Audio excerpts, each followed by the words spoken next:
Yesterday we traced a little bit of history, the development of our current understanding of our solar system.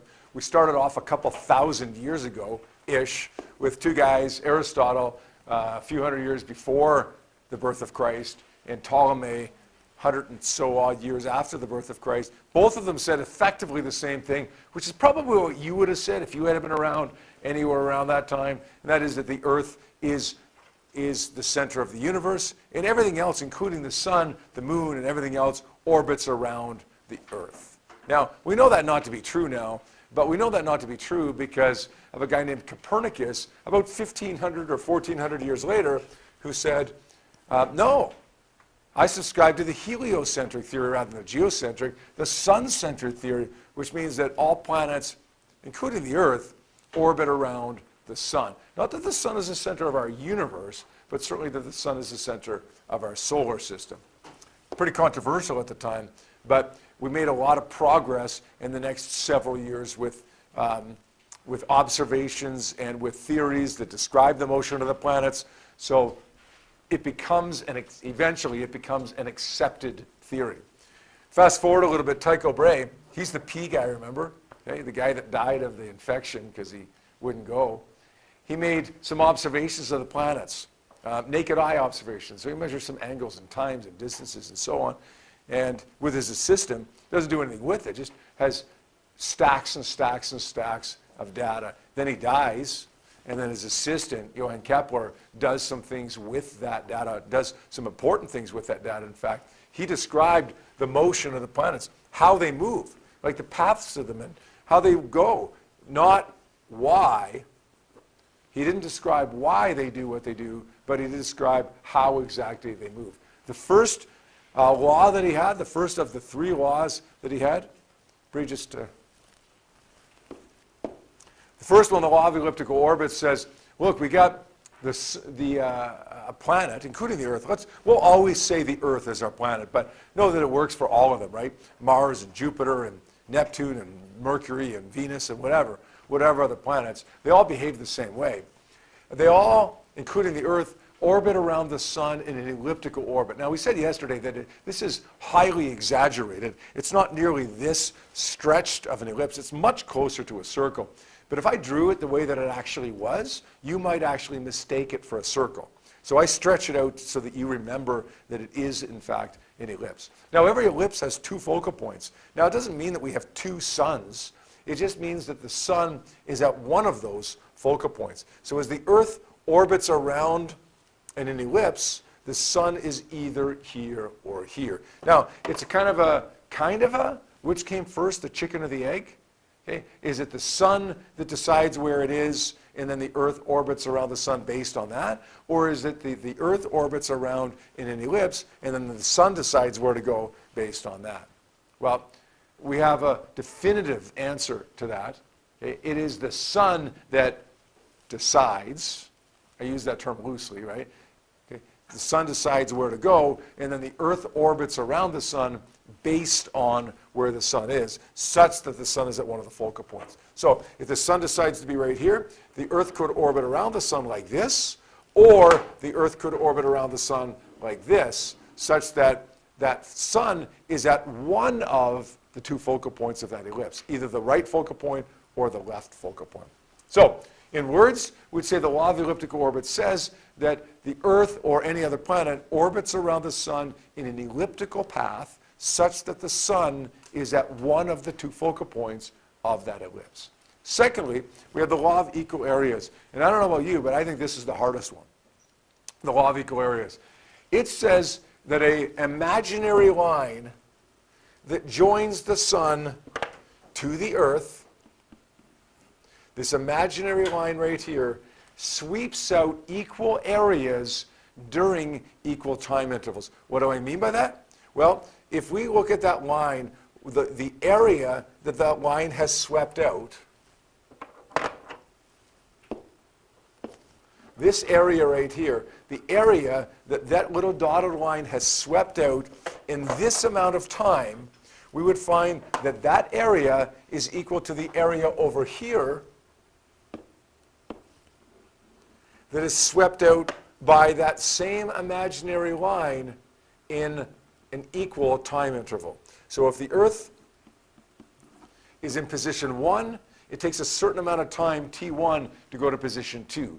During that time, it sweeps at an area called a1. Then it goes over to position 3, and during the amount of time that it takes to go from position 3 to position 4, during that amount of time, it sweeps at an area called a2. If those two times are the same, if t1 is the same amount of time as t2, then a1 is the same amount of area as a2. Now, what's the big conclusion that we draw from this? What's the big takeaway from this? Not so much that really, who cares? The areas are the same, right? Like, yip-de-doo. That doesn't help us to give us anything practical. It doesn't really matter to us, right? But it does give us something practical. If those two areas are the same and these two times are the same, okay, then the distance traveled during phase 1, in order to have the same area here in the same amount of time, then the distance traveled must be greater than the distance traveled over here. What does that tell us? If the distance over here is bigger than the distance over here, and the time is the same, then that tells us that the Earth moves faster here. Now, according to my diagram, it looks like it moves quite a bit faster, right? It moves like twice as far, 3 times as far in the same amount of time. What did I say about the scale of this?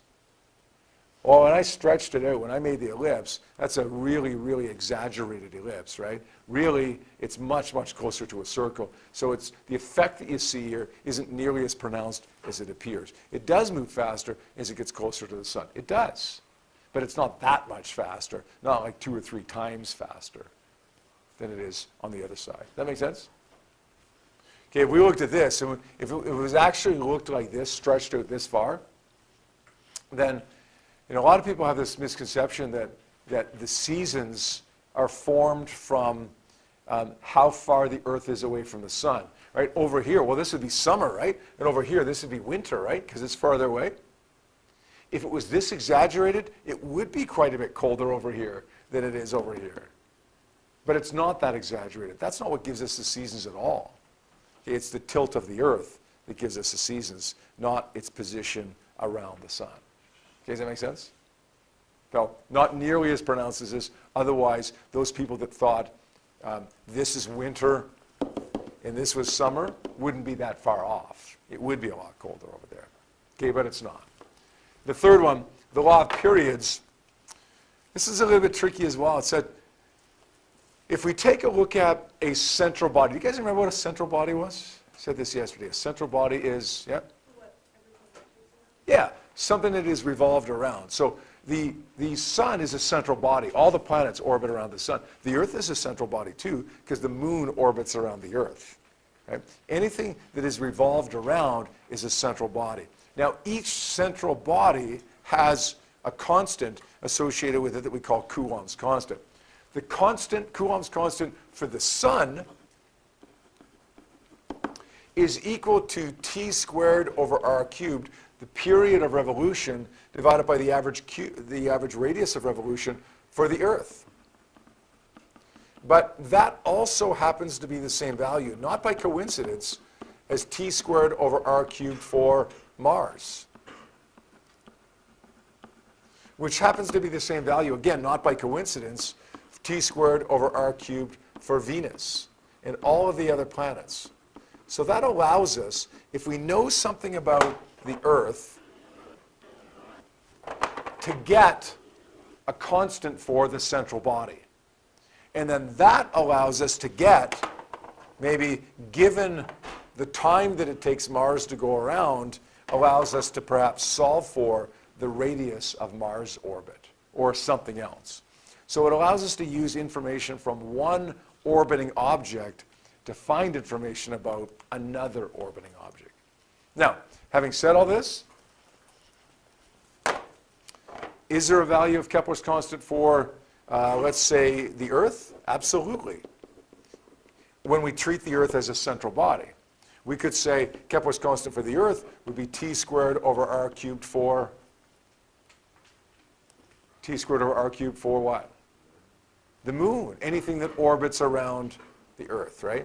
Understand, though, that Kepler's constant for the Earth is not T squared over r cubed for the, whoops, that should be r cubed.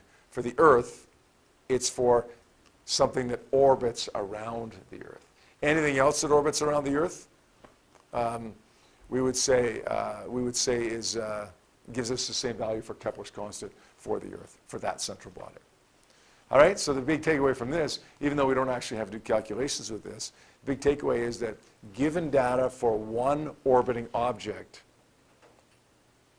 by working through the central body, we can find information about another orbiting object. Given information about the Earth orbiting around the sun, we can find information about Venus orbiting around the sun or some other planet. Okay?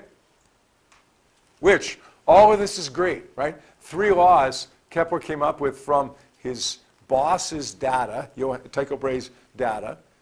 Johann Kepler comes up with these 3 laws: the law of elliptical orbits, the law of equal areas, the law of periods. 3 laws that describe the motion of the planets beautifully. But nothing in those 3 laws tells us why. What did we learn yesterday is the reason why. Ultimately, what causes these objects to move around the central body the way that they do? One word.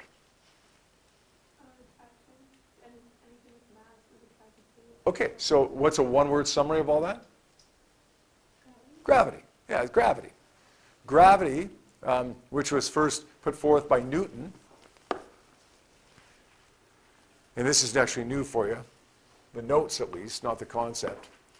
Gravity, first put forth by Newton in the 17th century, says that, look, any 2 objects with mass, and that includes the Earth and the Sun, that includes the Moon and the Earth, any 2 objects with mass exert a force of gravity, an attractive force of gravity on each other.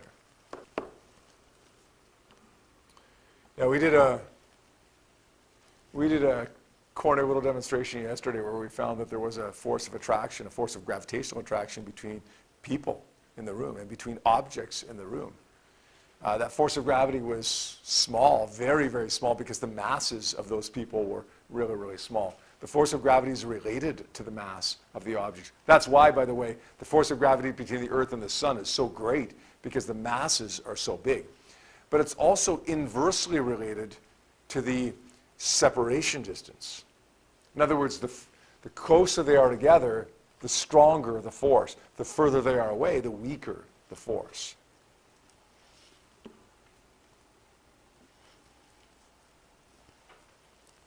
Like this is groundbreaking, right? It's like a revolution in planetary science back in the late 1500s, 1600s. In 100 years, we go from, oh, the Earth is the center of the universe, to, oh no, the Earth and the other planets orbit around the sun. Here's exactly how they do it, and now here's exactly why they do it. But it also explained, in addition to why the planets orbit around the sun, it also explained why a rock falls to the ground, or a pen falls to the ground, or when you lose your balance, you tip over and fall to the ground. Any 2 objects of mass exert a force of gravity. Higher the mass, the bigger the force. The smaller the distance that separates them, the bigger the force. So how do we describe this quantitatively? In other words, how do we describe this mathematically, what this force is that acts between these 2 objects with mass? Well, firstly, understand that just like for centripetal force, when we solve for gravitational force, there is a direction associated with that force. For gravity, it's always an attractive force. But the equation that we use isn't going to tell us what that direction is. That's okay. We know it's attractive. We'll figure that out separately. The equation just gives us the magnitude of the force. Now, somebody may say, wait a second, we already have an equation for gravity force. Don't write this one down, okay? Don't write this down yet. That force of gravity is m times g, right? Yeah, sure, it is. That's 100% accurate. The only problem is we've assumed little g is 9.81. It's not 9.81 between every two objects or anywhere in the universe. It's 9.81 when you're on the surface of the Earth. If you go up in space, it's not 9.81. If you're talking about the force of gravity between you, little g is not 9.81. If you know what little g is, then that equation is just fine. The problem is, we don't. There's a lot of times we don't know what little g is. Okay, not in problems that we've done thus far, but in problems that we're going to do from here on out in the heavens, okay, and out in the solar system or out in the universe, okay, that little g is not 9.81. So we have to have another way to describe the force of gravity that isn't dependent upon little g. So here's what we're going to do. We're going to say that F is equal to big G, I'll tell you what that means in a second, times M1 times M2, that's big G, whatever that is, times the mass of object 1 times the mass of object 2. So if you're trying to find the force of gravity between Kyle and Braden, then we would say big G times the mass of Kyle times the mass of Braden, divided by r squared. R does not stand for radius. R just stands for the separation distance. Now, sometimes that corresponds to a radius.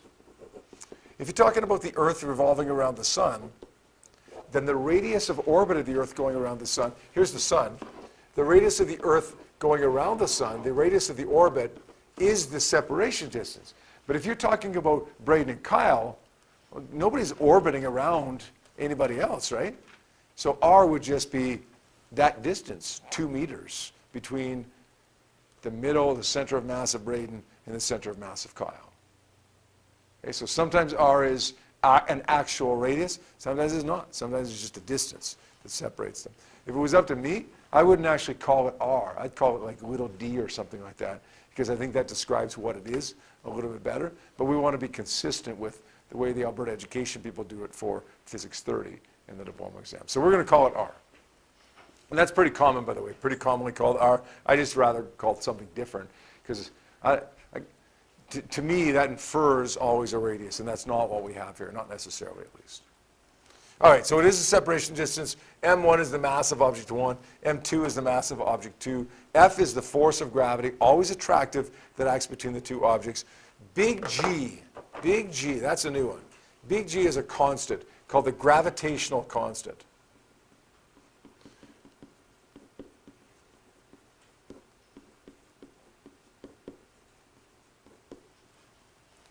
And that value is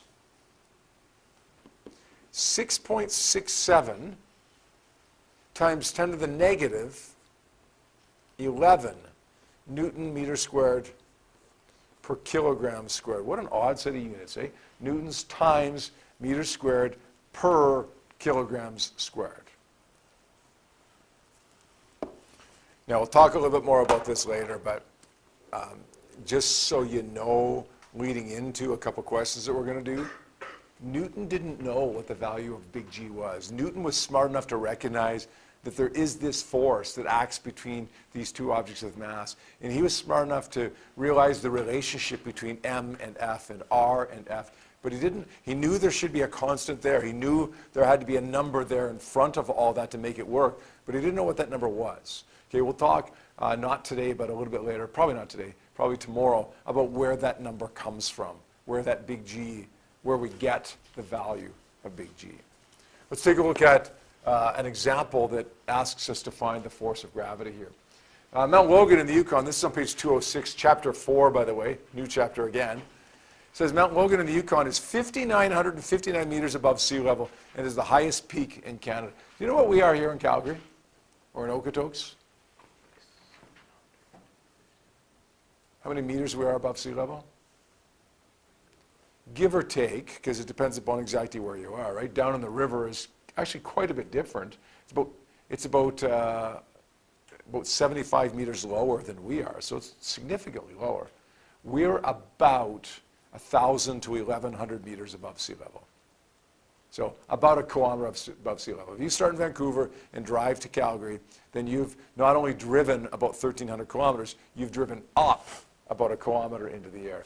But if you manage to get to the top of Mount Logan in the Yukon, that's another 5 kilometers almost on top of that. So that's pretty high, right? That's pretty high. The air starts getting a little thin up there. And gravity starts decreasing because like you get to a pretty high height now. Now, you're going to find that it's not like down to ridiculously low value, but it's a measurably lower value than it is here in Calgary or in Vancouver. Okay, so Earth's mass is 5.97 times 10 to the 24 kilograms, and the equatorial radius is 6.38 times 10 to the 6. That means that at the equator, the distance from the center of the Earth to the surface is 6.38 times 10 to the 6. At the top of Mount Logan, okay, it's another, on top of that, another 5,959 meters. We want to find the difference in the weight of a person. Weight is force of gravity, right?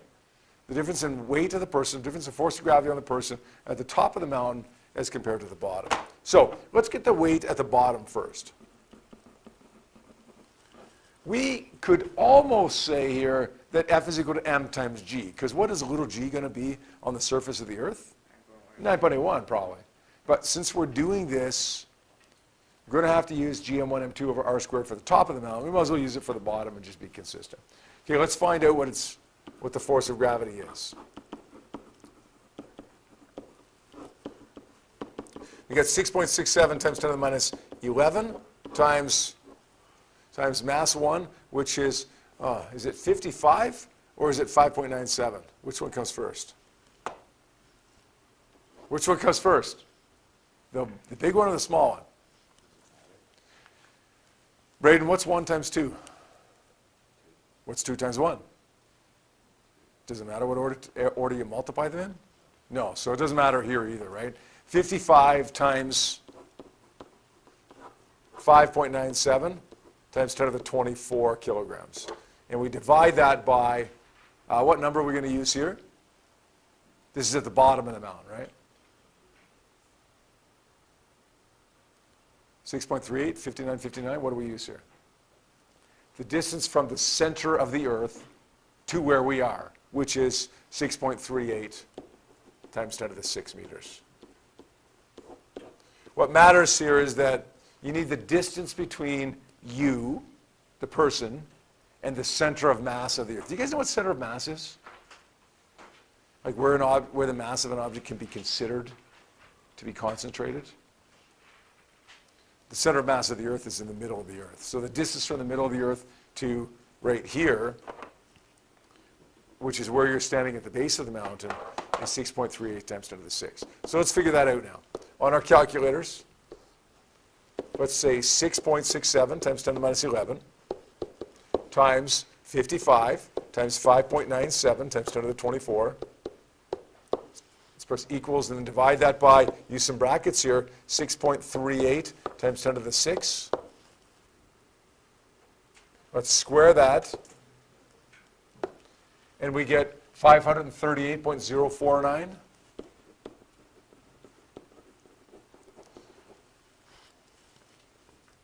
Now, just out of curiosity, if we had said 55 times 9.81, I wonder what we could have got. So, what does that tell us here? 55 times 9.81 is 539. I get 538. What does that tell us? At our location at sea level at the equator, little g is actually a little bit less than 9.81, right? To give us a weight that's slightly smaller. All right, let's get the force of gravity now at the top of the mountain.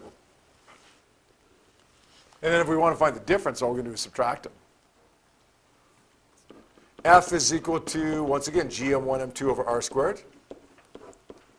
G is 6.67 times 55 times 5.97 times 10 to the 24 divided by what? Divided by what? What's the distance now? I'm at the top of the mountain now. I've just climbed 6 kilometers up.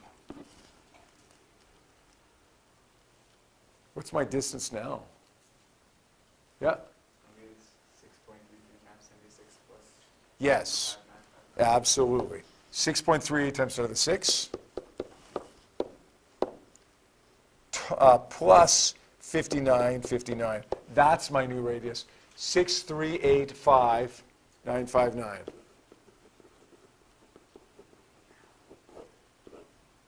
Does that make sense? We always want that distance from the center to where we are. You expect to get a bigger number or a smaller number? Bigger? Yeah, we just increase the bottom number. We're further away from the center of the Earth. Gravity's going to be less, right? So let's just check this now. We're going to say 6.67 times 10 to the minus 11 times 55 times 5.97 times 10 to the 24 divided by bracket 638 and then square that. See what I've done there? Does that calculator entry make sense? Yeah?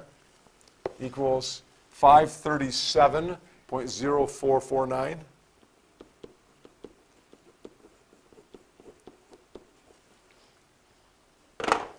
Well, look at that. The difference in weight is simply 538.049 subtract 537.0449.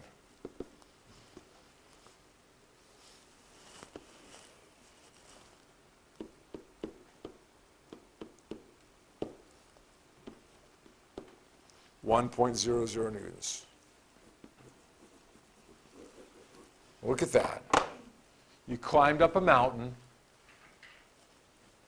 a 6-kilometer high mountain, and you lost 1 Newton of weight. Now, of course, you're going to lose, probably with the exercise, going to lose a lot more than that, right? But surely because of gravity, you've lost 1 Newton of weight. 1 Newton of force of gravity. Yep.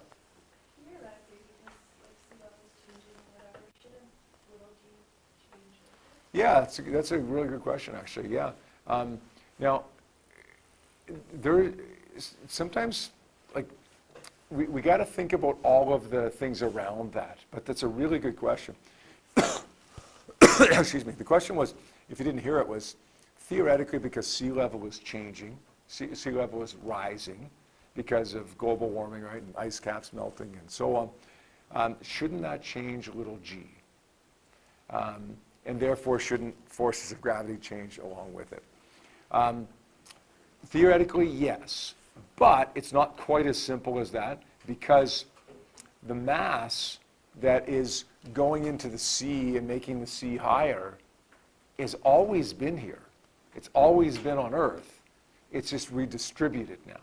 So local values of little g will change because of that. Okay, if you have a lot of mass because of a lot of ice in this area, that's going to make g higher, right? And then as that melts and goes off and spreads out over the rest of the Earth, at that spot that it was higher, it's now going to be slightly lower, and it's going to be increased in other areas. On average, though, we'd still end up being the same, because we still end up having the same amount of mass overall. Does that make sense?